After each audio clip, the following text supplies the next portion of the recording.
Hello everyone, welcome back. So how was lunch? That was good? You got all the food that you wanted? Lots of sushi? Good. So, I know that the conversation, even if being 2 hours was not enough to do like everything that you wanted to do, and there was a little rush at the end. That's fine. But I also heard that the conversations were great, so that's what we're aiming for. And the 3 key points from each group will be presented here. So we're going to do it sequence from group 1 to group 8. Yeah, it's going to be on that number sequence. So when the first one is about to start, I want the group 2 to be ready, so we don't take a lot of time in between groups. Yeah. So your 3 points will be projected here, and that's the only thing that's going to be up on the screen. And you can bring as many people as you want. We have two wireless mics and one here up on the stand if you need more than one. And while people are presenting, there's 7 minutes to do that. You're gonna have the facilitators will show where it is. You're gonna have those little pieces of paper, this green piece of paper, because we need a green society and we need green pieces of paper too. So on the green pieces of paper, you can write comments about what you hear here at the front. Yeah. So this will be a feedback, because the youth statement will be a youth statement for everyone. Even though, well, there was not exactly time for everyone to be part of every discussion, but you're going to hear the main points, and you can make your comments during the discussion. At the end, if you have some extra time, you can have 5 minutes to elaborate more on the comments, and then we're going to have a place for you to put it. So the drafting member from each group will receive this, and the group can discuss, so the drafting member will take that into consideration when writing the final document. Is that all right? Yeah? Good, good. So if that makes sense and everyone's happy, can you raise your hand? If you're not listening to me, you can raise your other hand. If it makes sense and you're not listening to me, you can raise both hands. Oh, that's almost everyone, so that's good. So first group will have 7 minutes, and I'm gonna have a little 2-minute and 30-second something there, so you know when the time is about to finish. Yeah. So who's group 1 and who's coming here? Welcome.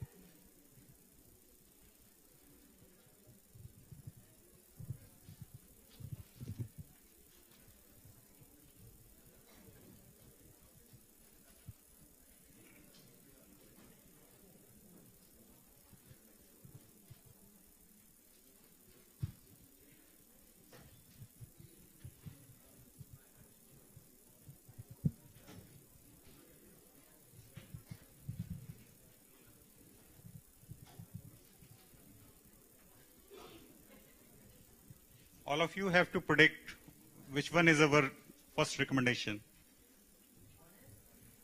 You just predict. See. Ensuring youth participation in policy making.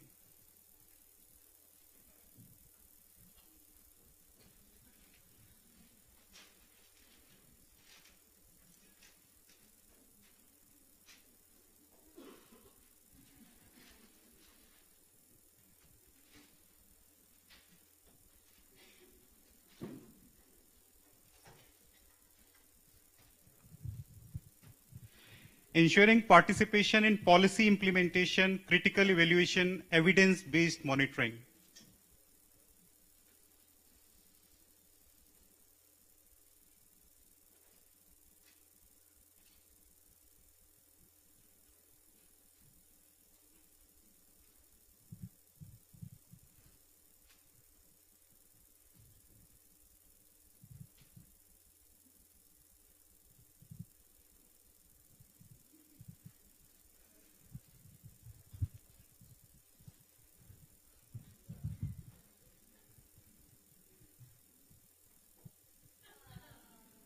creating an enabling environment for self-expression of youth and marginalized groups.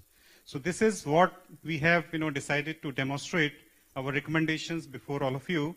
And we have given due weightage to all the online consultations on the WSIS platform and the consultations in the groups which we were, like in the previous 2 hours. Yeah. So these are the 3 recommendations. One is ensuring youth participation in policy making. The way we have to ensure our places in the policy making, in the national policies on all the areas concerned with ESDs. And participation, ensuring participation in the policy implementation. It is actually a failure if we see in our country perspectives, if we have a place in our national policies, then there is no role given. And we have to ensure our roles and our action kind of thing in implementation, critical evaluation, and evidence monitoring. And we have also, creating an enabling environment. If enabling environment is not there, then there's no use of such policies. Even we have to work on next decades and next decades. So these are our 3 key recommendations, and we will be explaining the details in the later. Yeah, thank you.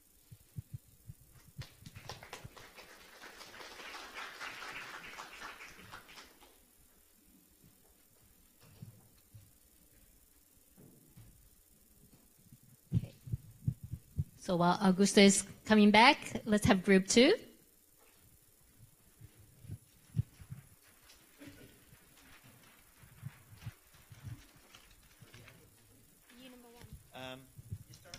Yeah, thank you. Group 2, whole institutions approach. This is our team here. We used a relatively simple facilitation technique. First, we went through the draft outline that Seabrin and I prepared based on the online discussions, discussed every point to make sure that everybody's on the same page. Then we gave everyone 3 post-its, a green one, a blue one, and a pink one. And then everybody had to write down their priorities. So green was priority number 1, priority recommendation 1, recommendation 2, recommendation 3. And then we clustered them accordingly, made it relatively quick. Because the picture that emerged was pretty straightforward. So you see most points here with regards to the institutional support, which we made recommendation 1. Provide institutional support, resources, and legitimacy for youth leadership. So basically everything that relates to giving youth a mandate, giving them resources, giving them office space in schools and universities to work on it. And we kicked out 2 recommendations, which was with regards to the curriculum, because this comes in another group, and with regards to evaluation, because it's also cross-cutting. And then we had 2 more recommendations, which Seabrin and Anna are going to talk about now. Great. All right. Second recommendation was to create synergies between internal and external ESD initiatives. What do we mean by that?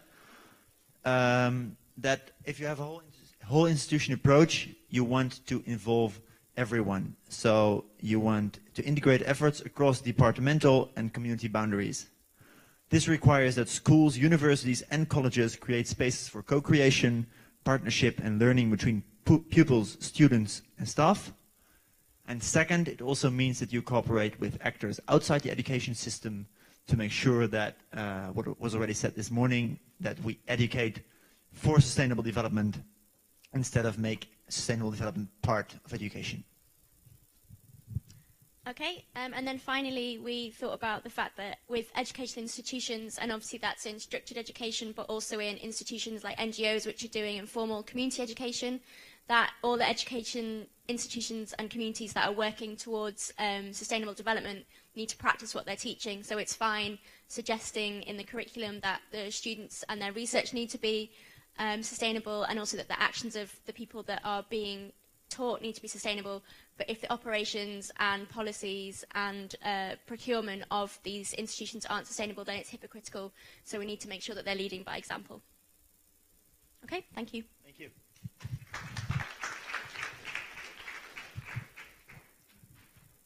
Thank you. Group number 3. Guys have got to act. Okay.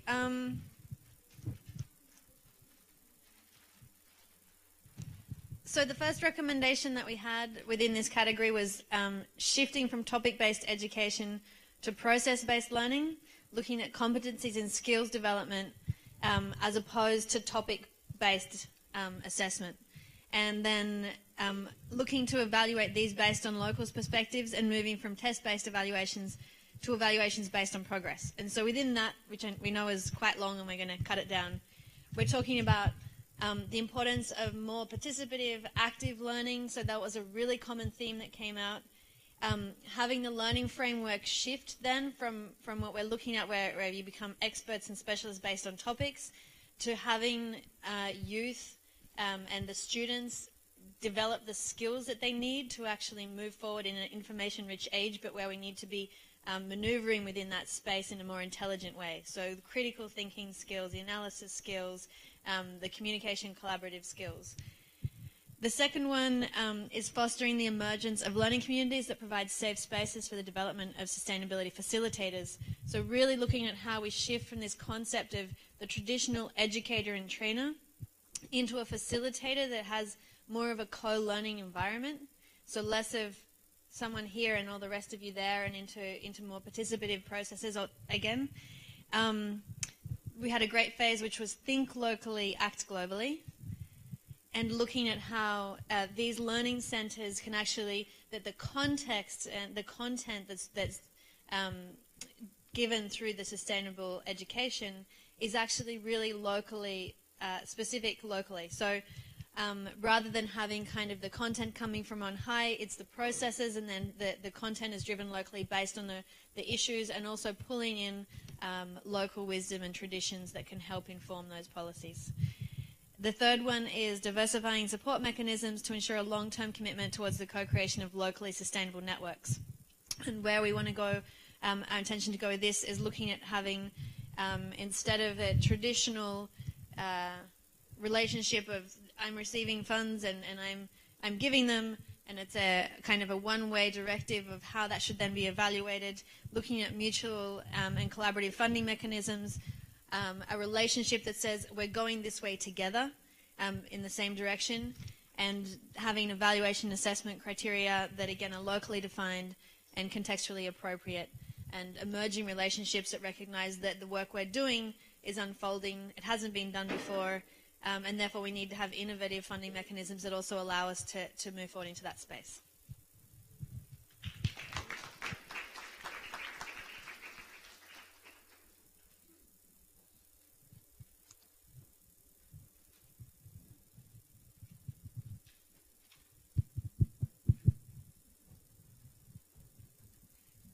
Before we go into the recommendations, my colleagues here will explain to you, but we thought it was important to actually explain what innovative learning is for us, what innovative learning we are advocating for.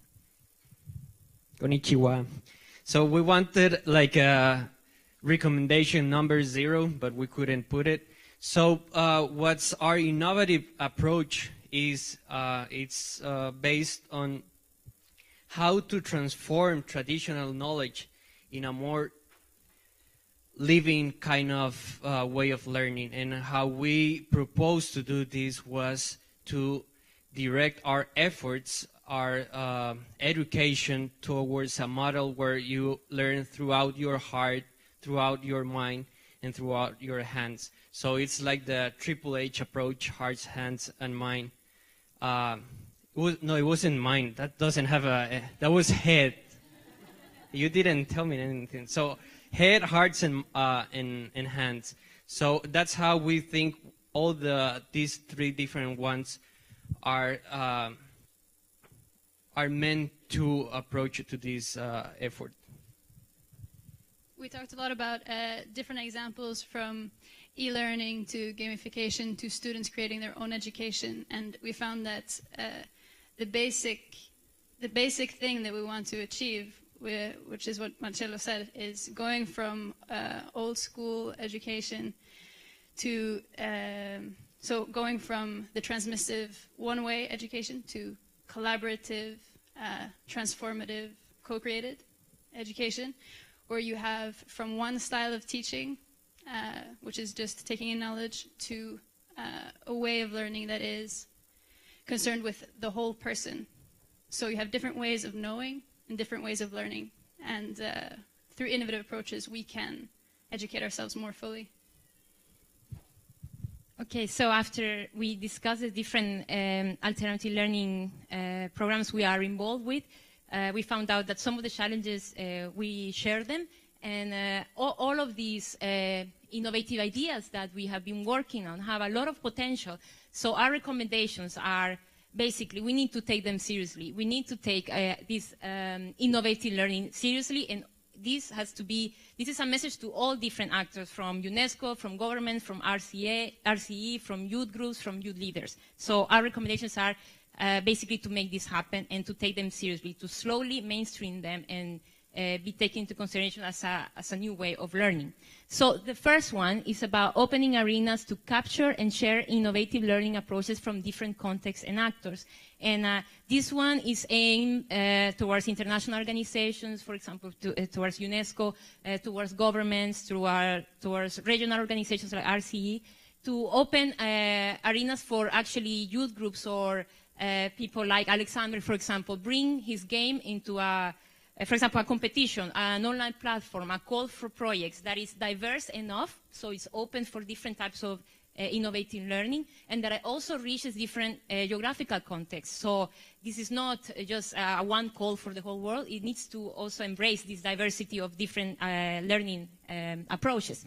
So the call is there, and then so also the youth has a role in actually responding to these calls and being encouraged to put forward their ideas and their projects. But these platforms are not just for sharing. They need to be aimed to make these projects happen. The second one is commitment from relevant actors to actually test these selected innovative learning approaches, to implement them and test them, to monitor them, to evaluate them, and take the lessons from these innovative projects. So, for example, Alexander's game gets selected, and then 15 schools are committed to test it for 1 year, and then we get the lessons from it.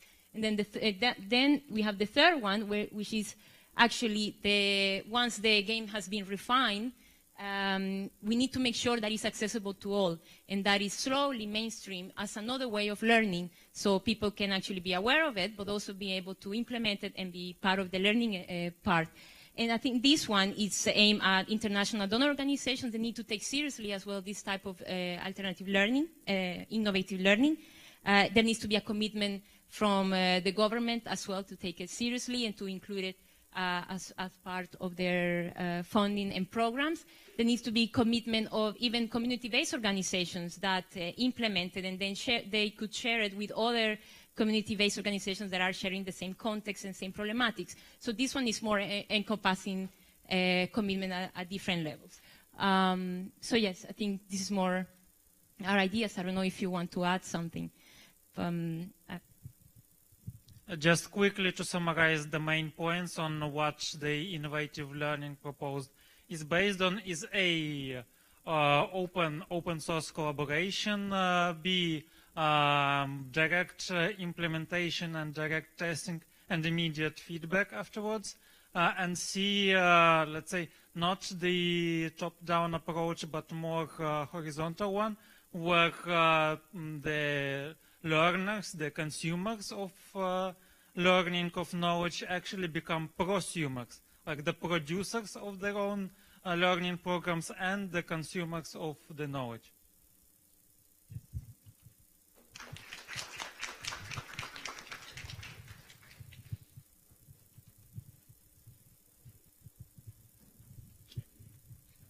Next group. 5, local communities.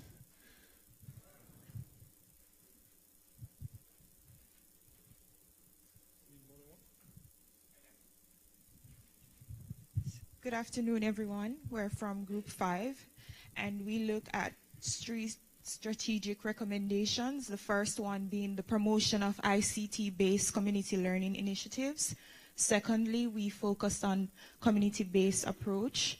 And thirdly, we thought about promoting public-private partnerships.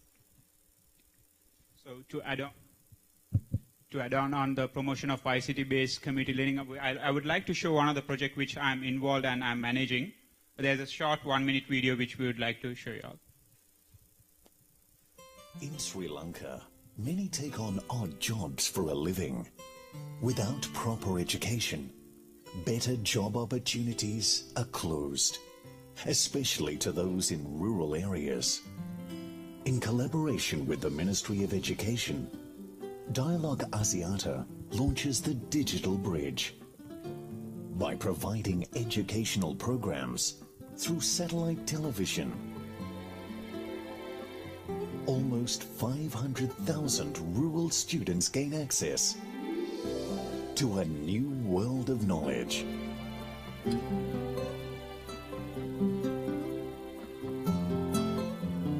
Asiata gives rural children a chance to pursue their dreams.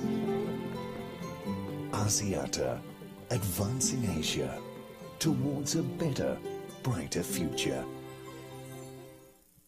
Yeah, so to summarize on whatever this, what we have mentioned out here, this particular project is one of the key successful projects in Sri Lanka, community-based, ICT-based community learning.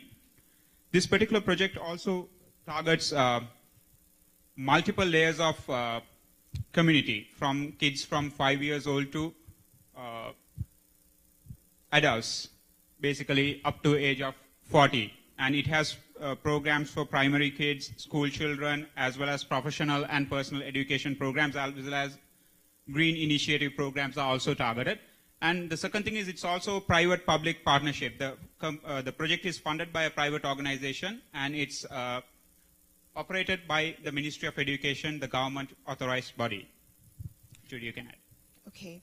And for recommendation 2, as it relates to community-based approach, when we had our discussion, we noticed that one of the common threads for all of us is that using a community approach where you use persons from the community, you assess their needs, and you tailor the community needs to respect the traditional knowledge, and the programs that you implement would sort of look at the interdisciplinary, inclusive of sustainable livelihoods, culture, linking formal education to traditional forms of educations.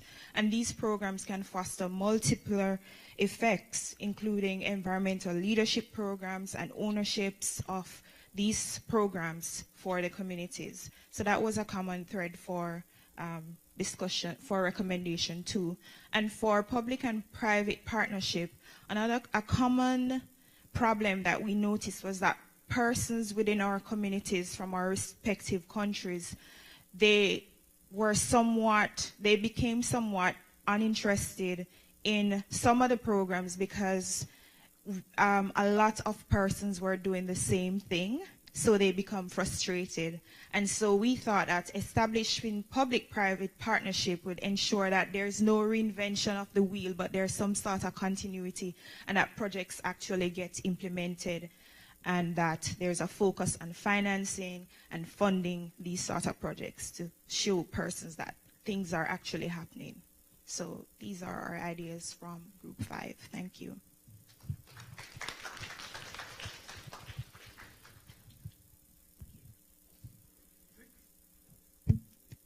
Six after 5, 6, I guess.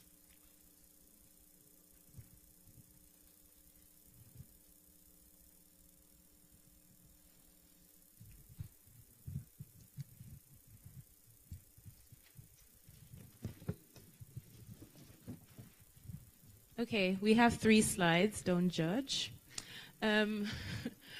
Basically, so the way we did it is the blue stickies signify the things that work, just like in the little homework they gave us. The pink ones signify the challenges, and the greens are kind of like the broad topics, headings. So we had to come up with recommendations for challenges. Our broad topic was challenges to sustainable development, right? So the first recommendation we have is targeted towards development organizations, NGOs, and donors. And our recommendation is that they need to engage local stakeholders in project design, decision-making, implementation, and participatory evaluation from the beginning. And more than just engage them, they need to local stakeholders need to be at the base of what's being done. It's kind of similar to what Group 5 was saying.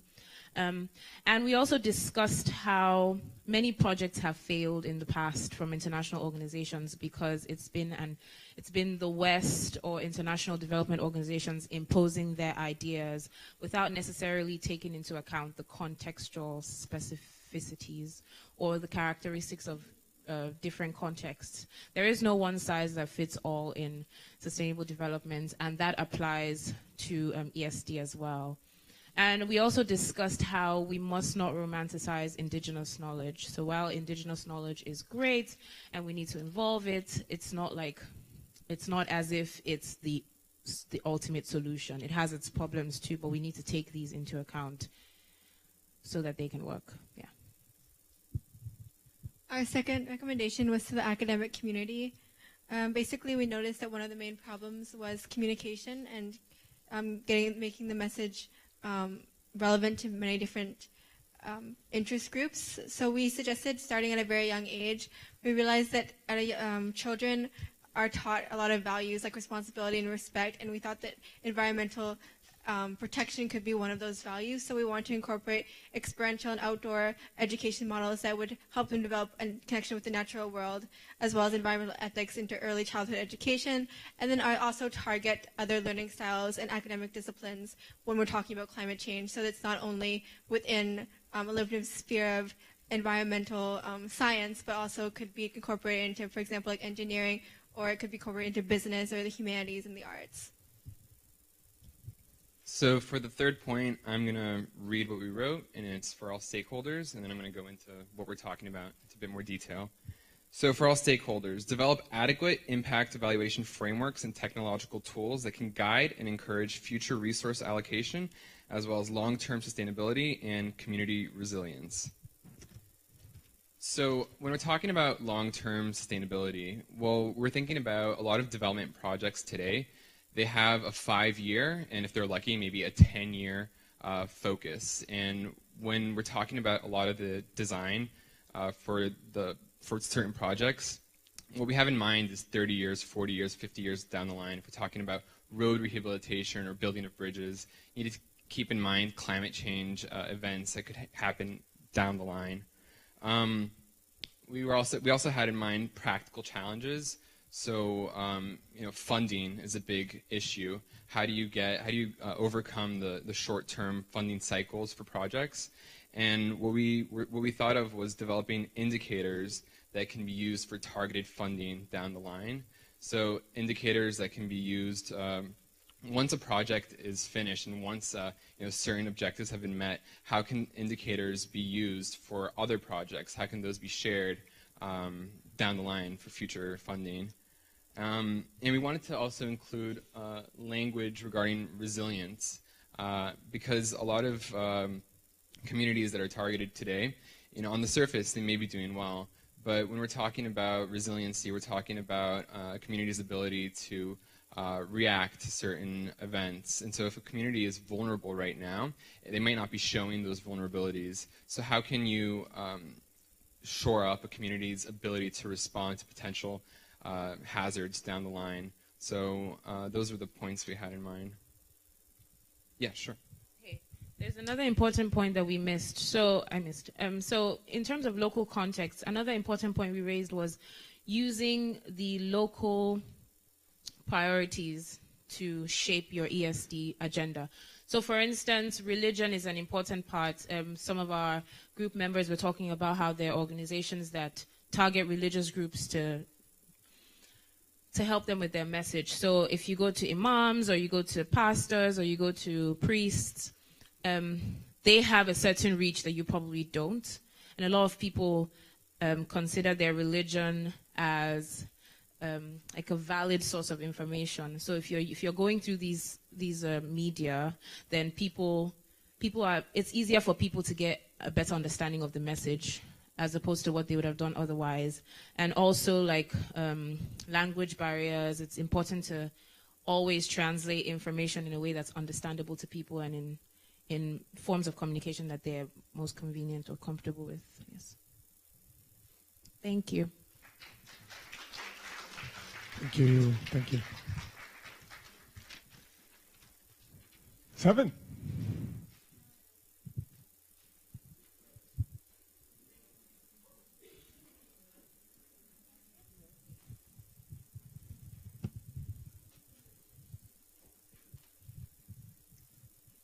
Okay. On behalf of Group 7, Social Entrepreneurship, we're going to present our work. We tackled the issue from to deduce the recommendation that we have from our own experience and from the online discussion that we had, and we divided it into 3 categories. First of all is the stakeholders, then youth, and then government and UNESCO as well. Our first recommendation is for stakeholders, and it is to strengthen the commitment and improve the network among venture incubators, and we mean here by government, private sector, and civil society as well, because we believe there is a sort of relationship between all of these important individuals in any society, in any region. So it is important to have sort of commitment and sort of issue, how should I say it, sort of thinking for a better place and sort of try your hard to find a solution. The second one is for youth. It is develop strategies of peer-to-peer coaching in order to foster creative exchange of ideas on ESD. Here we mean by foster exchange ideas, we mean initiatives, because we believe that to find a better place and for sustainable development, we need projects, the better projects that are available, and it is important to find creative and sustainable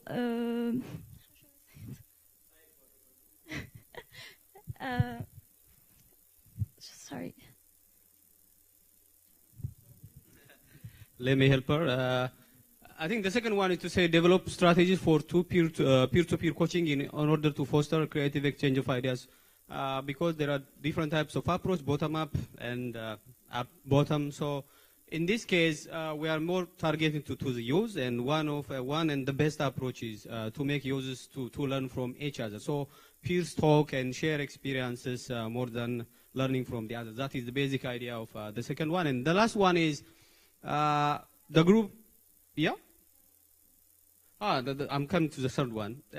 Besides, just for the sake of membership, countries can become a member to the UNESCO, but our group finally agreed on this one. So there is a need for collaborative effort between UNESCO and member countries in designing policies and conventions that stimulate social entrepreneurship. So when you say here conventions, the countries, besides becoming a member, they need to have a convention. So they will be responsible for that convention. So in such a way, they can stimulate social entrepreneurship. Otherwise, if countries are left only to the stage of membership only without having any policies and thus of conventions, so the success of social entrepreneurship will be limited. Because of that reason, they need to have a convention which is flexible and a dynamic one. When you say flexible, it needs to be adaptable to different countries' contexts, because we have already discussed that the case in Tunisia may be different from the case in USA, in Bahrain, and Ecuador, in Colombia, and other countries, including Ethiopia. So in such a case, it needs to be flexible. And when you say dynamic one, it needs to be changing from time to time. We don't want to have static policies, which is not changing for a different context, because the world is changing every minute, every second. Because of this reason, the collaborative efforts and policies need to be flexible enough. Thank you very much.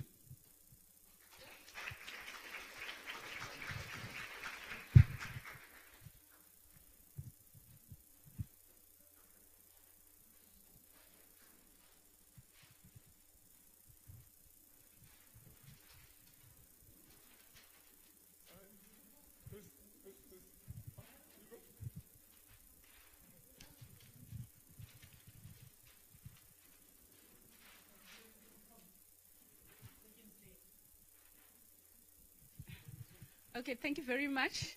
This is Group 8. And here we have, I'll ask my good gentleman to lift it up higher. We have one of the trees in the tropical rainforest. It's a healthy, peaceful, diverse tropical rainforest. Yesterday we discussed what we envisage as the global youth as our ultimate, vision. And in those discussions, we agreed that we wanted equality, we wanted happy hearts and happy faces, we wanted peace, love, one globe, one love. And in order for that to happen, we need to be able to embrace diversity and to be able to support marginalized groups. So on this tree we have the roots. What should our policy or plan of action be rooted on with regards the issue of marginalized groups and women? Firstly, we said it's important for us to prioritize the issue of capacity building, mainstreaming education for sustainable development into the formal school curriculums. In formal education, we said integration is very key. The second route would be around acknowledging, and this is very important and linked to our first point, acknowledging and promoting positive indigenous practices, because we know that our people, our indigenous people, have always taken care of the environment. And it is the multinational companies that come and destroy our rainforests. And you need to put it into perspective that our people need to be acknowledged and supported, and that our policies should be able to respond and support the development and the evolvement of existing indigenous knowledges. The second one is eliminate political, religious, and cultural fundamentalisms that instill fear and disempower marginalized youth. I'll move on to the other points. So these are just points of our discussion, and I'll refer as when applicable. Heal our economies is the third one, very important. Eliminate poverty. Embrace, adopt, enabling economic policies that are not exploitative, which widen the gaps between the rich and the poor, but are embedded in ESD principles. And that is linked to number 2, promote enabling economic policies and provide resources, build capacities among marginalized groups to sustainably harness the environment. And the last one, the last of our recommendation is integrate ESD into the formal and informal curriculums, which I've already mentioned, capacitating and empowering marginalized groups for a sustainable future. And this tree branch just represents how we are going to achieve that through instituting a joint multi-stakeholder frameworks, coming up with clear implementation plans, moving from paper to practice, putting in place clear M&E systems, but really to draw back your attention to this very important slide, because those are our key recommendations. Thank you very much.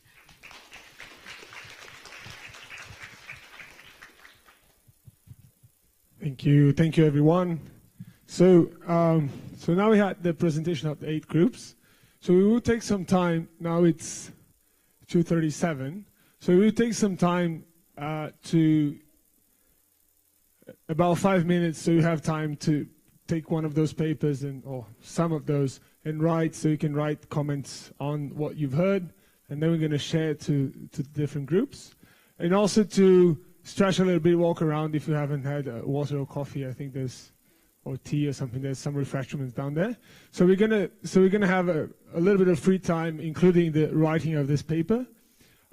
Please give this after you finish to your facilitator that's close to you, and the facilitator will, there's a little boxes, and the facilitator will actually give this to the group that you're addressing your comment. And if the group wants to take this time as well to have a conversation about the comments that come in, you can make a little circle and have a conversation about that. We're going to restart here in 15 minutes total, so there's some time for this, time for refreshments, toilets if you need to go, and some conversations if you want. So 15 minutes from now, so 5 to 3, and then we're going to restart. Is that all right? Okay, let's go.